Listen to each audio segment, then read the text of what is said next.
எப்படி ஒரு ஆண்கள் கூட யோசிக்கக்கூடிய எந்த துறையையுமே பெண்கள் சவாலாக ஏற்று பெண்கள் விமானத்தை இயக்குவதெல்லாம் ரொம்ப சாதாரணமாக மாறிவிட்டது. ஆக அந்த அளவுக்கு நமது சமூகம், குறிப்பாக நமது தமிழ் சமூகம் மாறி இருக்கிறது, முன்னேறி இருக்கிறது, முன்னேறி கொண்டு இருக்கிறது. யாவும் ஊரே யாவரும் கேளீர் என்பது நமது பண்பாடு. நாம் அனைவரையுமே உறவினர்களாக, விருந்தினர்களாக அப்படித்தான் நாம் ஏற்றுக்கொண்டு வந்திருக்கின்றோம்.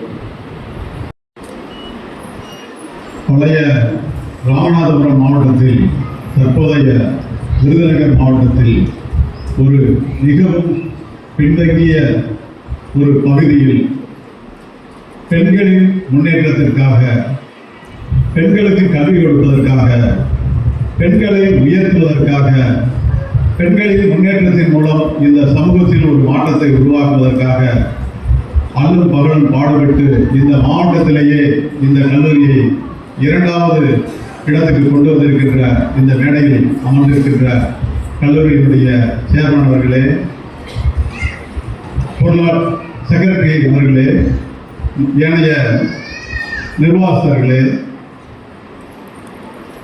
பட்டம் பெற காத்திருக்கின்ற மாணவியர்களே, அவர்களுடைய பெற்றோர்களே, நான் இதுபோல பல கூட்டங்களை நான் சந்தித்திருக்கிறேன். ஆனால் வாழ்க்கையில் இத்தனை பெண் பிள்ளைகள்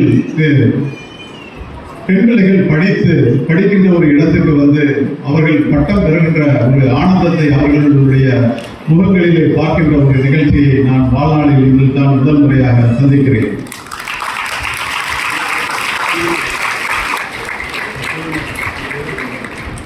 சற்று எண்ணி பாருங்கள், ஒரு காலத்தில் அடுப்போதும் பெண்களுக்கு படிப்பதற்கு என்று ஒதுக்கி வைத்தார்கள். ஆனால்